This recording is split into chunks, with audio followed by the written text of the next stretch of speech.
This is a real quick video on how to install a winter relay. If you look on here, number 2 and 3 is going to be your 24 volt coil. Number 1 and 5 is going to be your normally closed.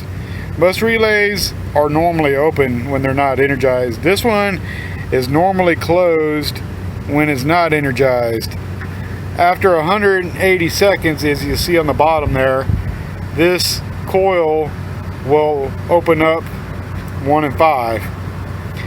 And what it does is you tie in your pressure switch to where it's shorting. 1 and 5 is shorting out your low pressure switch for 180 seconds.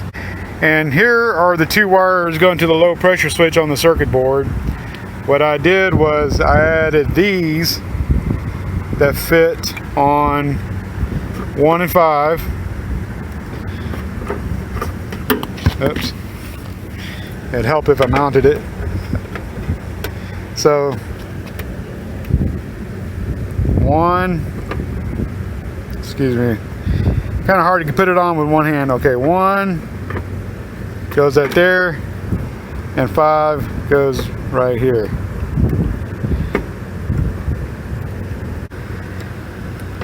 One for common and 1 for cooling.